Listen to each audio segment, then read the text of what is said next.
Hello, everyone. Thank you for joining us at World of Pets podcast. We love having you here on a weekly basis. And we want our pets to live as long as possible, but we want that to be a good quality life.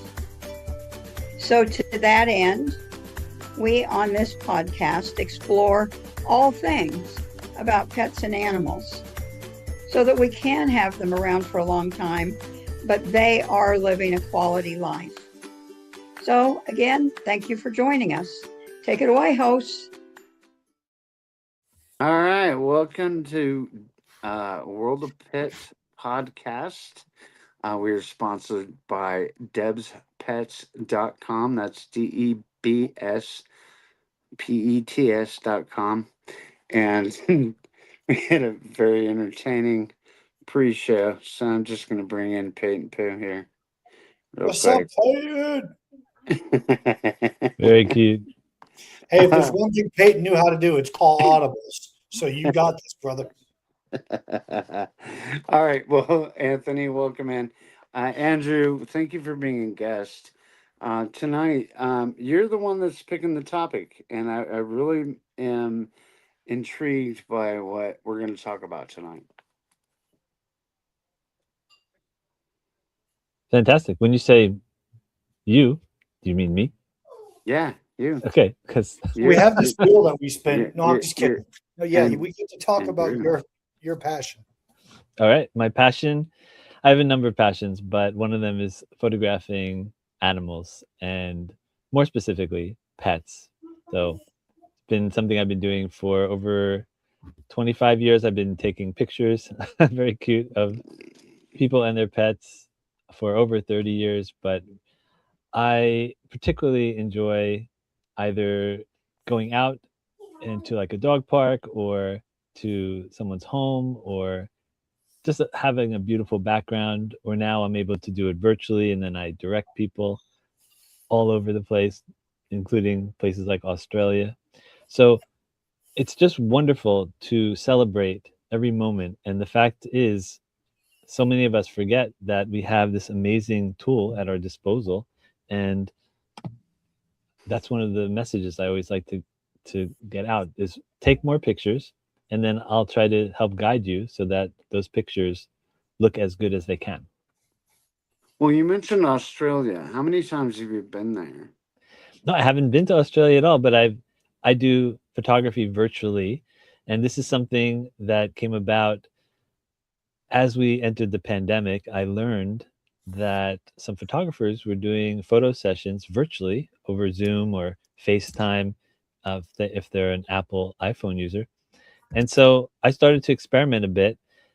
And I didn't really think that much about it because I was really focused heavily on my consulting. I help people manage their phones and their computers. But then I realized this is really something that's a game changer. And I don't now have to lug out all my equipment. I don't have to worry that a cat may be hiding somewhere and I won't be able to photograph the cat, or a dog is barking because it sees a stranger. So they don't know. They just see their loving owner there, and I direct them, and I'm able to get beautiful photographs, both still and video. So that's what's exciting about things like Australian photography. Sure. So what is the strangest pet that you've ever photographed? It's the one that surprised me the most was a potbelly pig. And so luckily it was in a fairly big studio space that I rented, and beautiful pig. And the owner dressed the pig up in some really wonderful clothing. And what was funny is she said, my pig, I forget the pig's name, but she said she's really a ham. I get it. I like it. That was one of the funniest things I've heard when I photographed them, and it turned out really well. And I used it for some of my books, and so that's the one that comes to mind. And then I've photographed a number of different animals, but one that was fun was a cat and they brought their bird too. So the bird is perched right here, and the cat's right here, and so that was fun to kind of see them together in a photograph. I hadn't done that until that time. So yeah, but generally it's dogs and cats for the most part, and I love photographing horses, although I haven't photographed as many as I would like. I would think like the strangest ones would be like reptiles, like a snake, like this person cuddling with the snake, and really all the snake's doing is like coiling tighter and tighter, or something like that, and they're like, take a picture, like that'd be weird. Yeah, I haven't been asked, but I probably will. But birds for sure, and even fish, because there's some incredible fish, and I love photographing fish in aquariums. So you get the whole range. But what I love for like 80%, 70% of people is helping them to photograph their dogs, because that is something that anyone can do better for the most part, unless you're really good at it. And I'm happy to share some of my favorite tips if you'd like to hear them. Sure, yeah. Absolutely. Okay, number one, if you want a picture of the dog looking up at you lovingly with anticipation, then you just employ a friend, and that friend will hold a treat, because as we know, most dogs are very motivated by food. And right above your So lens much. or your camera, and you can get some really amazing images. So that's one. And then another one is to get down on the level of your pet. So now this may entail getting on the grass, for example, and then you may want to put down a waterproof blanket or something like that. But what I can do, I I included some for our director, but I can put them up here too.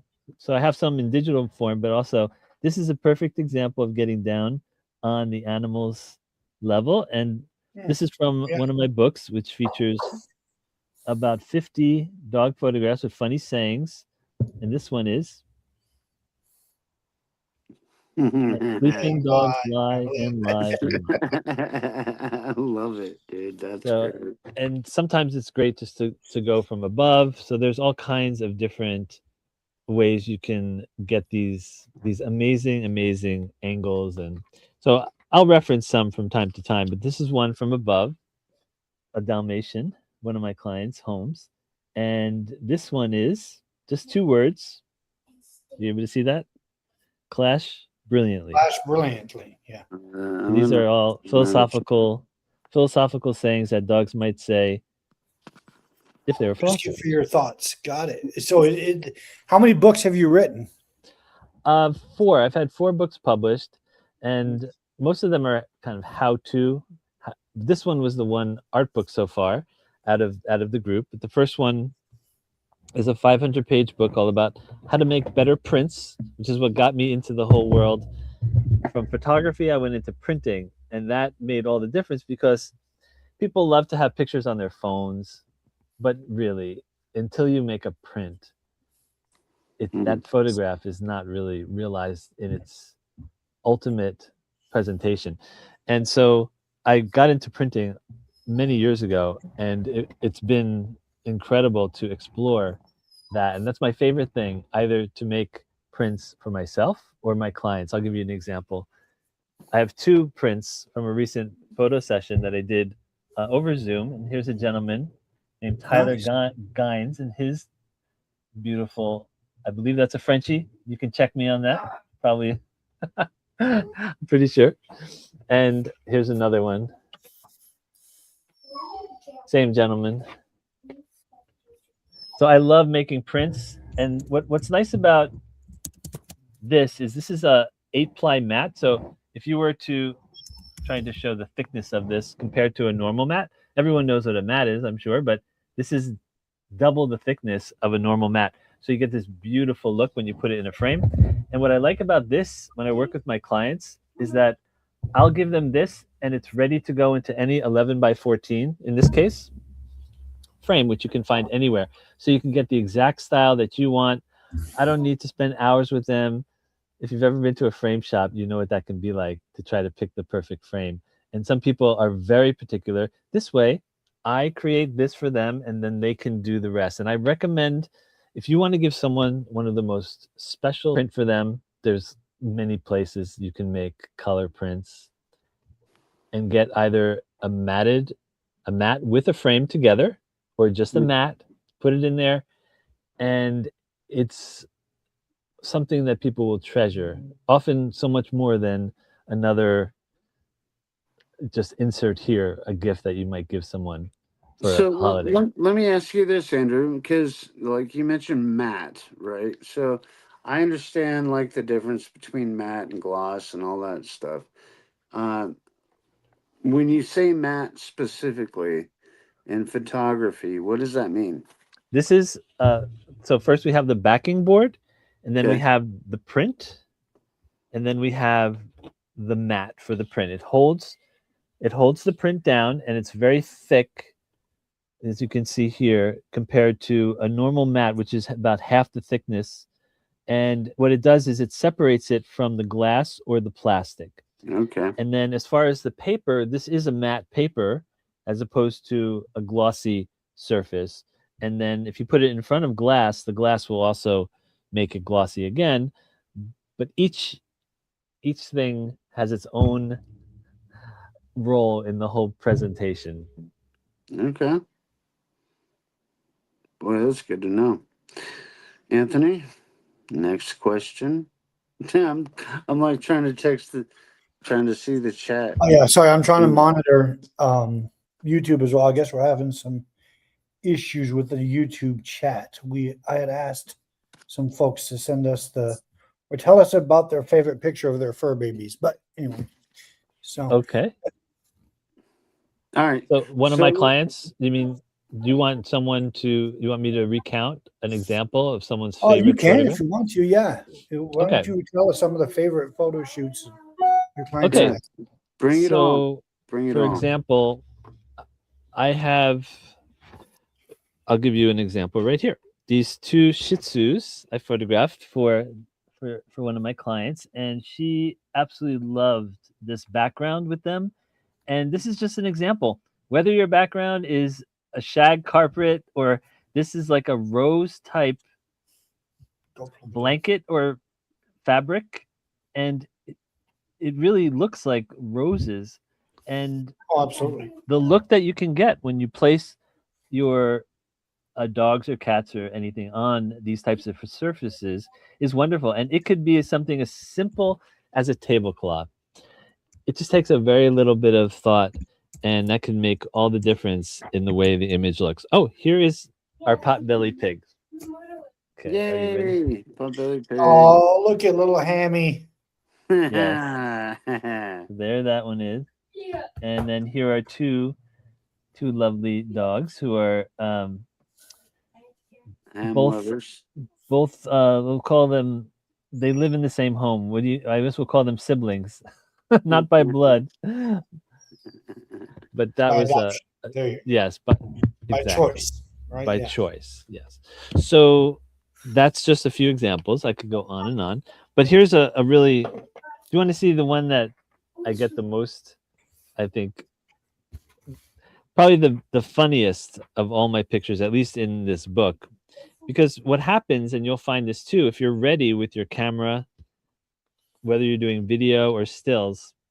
I was doing a photo session at a pet event where people come, and it's called the Super Pet Expo in New Jersey.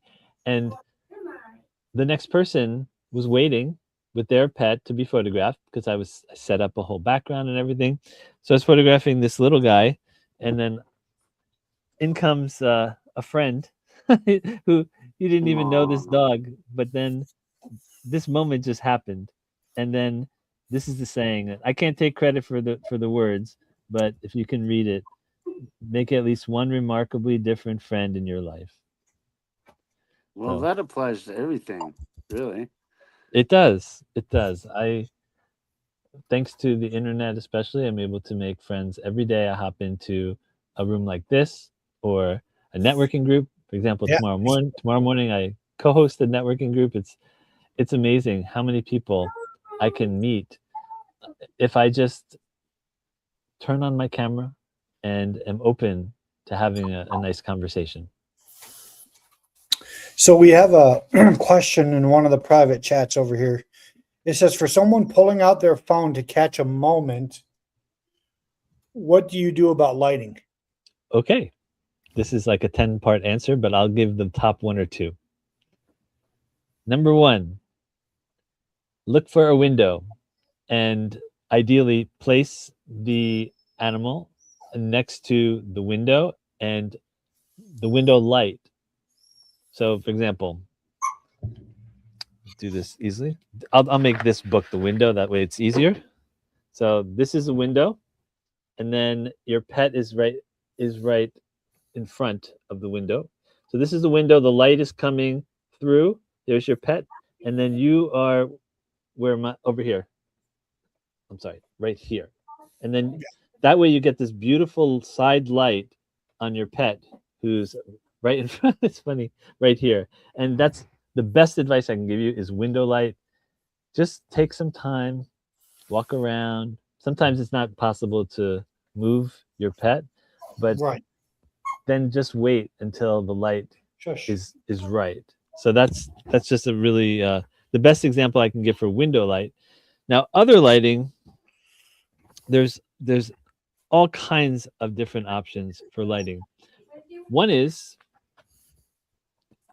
to change the bulbs, let's say in your home, so that they're balanced between cool and warm. Sometimes people have very cool light in their home. I won't go into all the color temperatures, but when you go and you buy bulbs, and I recommend LED bulbs, you can choose warm, medium, or cool. So I recommend something in the middle. That way, whether you're doing individual photographs or whether you're doing video, the light generally is going to be very pleasing. And so that's just an example of the actual when you're using artificial light. Now, you can also buy a fixture, something as simple as a clamp on fixture that takes a screw in light bulb, and then you can put that anywhere you want. Just be careful, obviously, if there's a wire, you don't want animals to trip over it. And don't leave it on without supervision. So that's my recommendation with that. That's very interesting that you should actually bring that up because, all right, so there's incandescent, fluorescent, LED, all that stuff. Yes. Clearly natural lighting. What is your favorite out of those four choices? Whatever gets the most wonderful photographs, whatever gets the photograph. For example, on one of my photographs of a brother and sister and their dog, I used a combination, and what that was natural light and then 4 bulbs in a fixture. So what I did is natural light is daylight, and then I used 4 bulbs that were also balanced to daylight. You might call it cool if you were just using a word that you would find in Lowe's or Home Depot. Well, would that be incandescent or? No, that was in that case it was fluorescent, which I don't use anymore. The corkscrew type bulbs, I don't recommend those because now we have LED bulbs, which are really, really outstanding. So what I would recommend in that case, sometimes it is best to have a mix of the two. Okay. But usually if you're photographing around 10 a.m., 10:30 a.m. most times of the year, and then around 4 or 5, 6 o'clock p.m., it depends, of course, the time of the year. When the light is not way up high in the sky, but it's coming down, it's not setting, it's between high up in the sky and the setting position, then you don't generally need anything. But there are some really great tips for that. But let me show you an example of a really great type of fixture, which you can see here, which you can purchase these just about anywhere. And then you can, what's nice is when the bulbs go in here, they get filtered, which is fantastic because then you get filtered light and then you can move them around. They call it the Medusa light, and so you can end up getting some really really outstanding images. Um, you said filtered light, so that's a new terminology for me. What would that entail? Okay, so filtered light, and here's the picture I was talking to you about the brother and the sister Mhm. and their dog outside. Hold on. So you can see you can't really tell that I mixed it. You would think that this is all outside, but I used 4 bulbs in a fixture in order to lighten up their faces, and it worked out perfectly. Okay. And as far as filtering, like right now, I happen to have a very simple product filtering some of my lights, and that is a soup cup. And you Huh. can see the difference before and after. So that's just one example of filtering light. And then Okay. there's all kinds of different ways to use different shades and put things in front of the lights. But for most people, you can just use a product like I use there, or if you use like a clamp on light from like a hardware store, something so simple. And tread carefully, because if you put an incandescent lamp in there that's hot, you have to be careful. So just be careful, and if you're going to put anything in front of it, like a piece of wax paper or parchment paper or some other material, cheesecloth in front. But that can also help to soften or subdue the light. And here's a really great product, which is, now this is more, you can use this both with continuous light, like a strong flashlight, or with a flash. In this case, I have a flash, and then I'm using a wireless transmitter on my camera, which takes the picture so that it flashes from a distance when I photograph the subject, but you can see it's going through this umbrella, which gives you really, really outstanding light. In this case, you get this. You can get different levels of intensity, but that's just one example. So yeah, there's a lot of different options. Anthony, do you have any questions? I Yeah, got so some I more asked in our questions for I you. asked in our YouTube chat. I said, "Tell us your favorite pic of your fur babies. Favorite picture of your fur babies." So our show's main sponsor, Deb, she said, "My favorite picture is of my guy after coming off of a few days illness, standing on the couch but eating from his dish, which was placed on the floor in front of it." Now I've seen this picture, and the dog is standing on the couch, front and paws forward, eating on the dish. And she said she thinks he just did not want to give up his spot on the couch. But that was a great picture of little Bill. It was incredible. So I've photographed so many dogs, including when I was a homestay student in Japan. We had a wonderful dog named Jiro, which means second son. So I had a younger homestay brother, so I was the third son. So that's just one example. It's amazing how meaningful those photographs are, especially if they're puppies and as they get older. So there's so many. And here's something else that you may want to consider. Sometimes it's fun to dress in complementary clothing to your pet. So here's an example. Oh, look at that. Mhm. Look at And that. so Yeah, you could do I that just with a love that. Chihuahua, but Anthony, you need to dress in orange next podcast, I bro. love orange. Orange is my favorite color. But and I wouldn't want to try to have a horse standing on my chest like that. Like that wouldn't be a good photograph.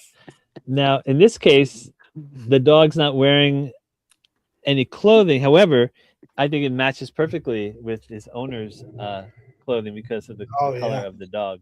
Oh So you wow, can look at see. that. Look at that. That's a great shot, man. Oh, thank you, thank you. So I just love capturing these special moments of Yeah, people and their pets. yeah, It's really wonderful. me too. Like I have a bunch of selfies. They're not near as cool as my dog pet Awesome. photographs. So Andrew, if people wanted to purchase your books or learn more about you or employ your services, where can they find you? What's your website, your contact information? How do they go about doing that stuff?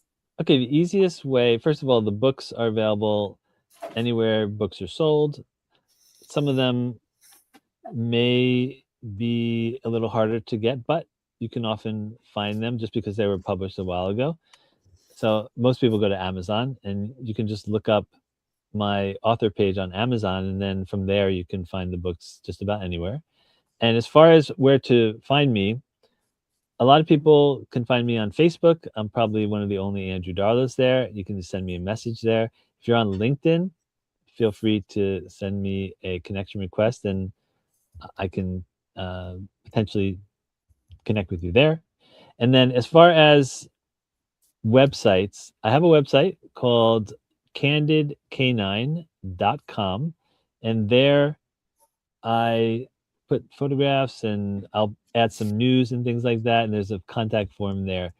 So, but the easiest way and the fastest way is Facebook, because I have my messaging open if you want to send me a note. And what's coming up, what I'm most excited about, I've done 5 what I call pet story parties, where I bring pets together with their owners, and they don't have to always be in the room. Often it's just their owners, and it's on Zoom, and we talk about pets from our past and our present. There's often many funny moments and some Kleenex moments, as you may expect when you bring a bunch of heart-centered pet lovers together.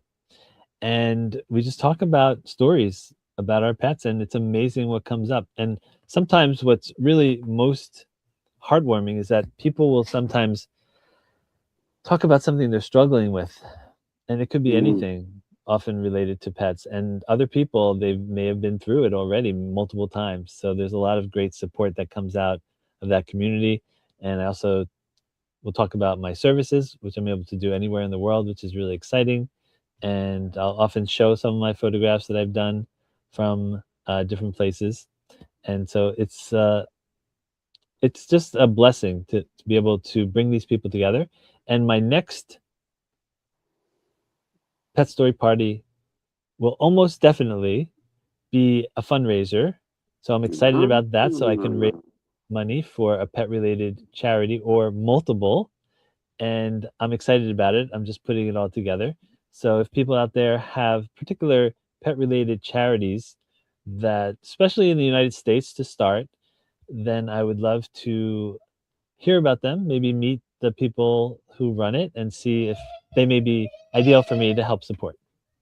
Well, that is a grand ending to this, by the way, because we love to support nonprofits and pets and other small businesses, veterans affairs, and all that. With that, I'm going to close us out with our sponsor, debspets.com. That's DEBSPETS.com. Anthony, close us out, my brother. Well, as always, thank you all for watching. Thank you, Andrew, for being here and for the fun and refreshing stories. And thank you for letting us know we can get a hold of you. As always, to our listeners, listen, we're here for you. We'd rather have that 3 a.m. conversation with you than to hear your name in the headlines the next morning. So please feel free to reach out. Anything that we can do to help you, we're here for you. And if we can't help you, we will find somebody who will. Wrote a song about it. See it below. Love you guys. Thank you. Thank you. I'm glad that you joined us for At World of Pets podcast. We would like for you to take a look at what our sponsors have to offer, and that sponsor is debspets.com. You can access it through the QR code, or you can just go to the website. So thank you for joining us, and hope to see you again next week.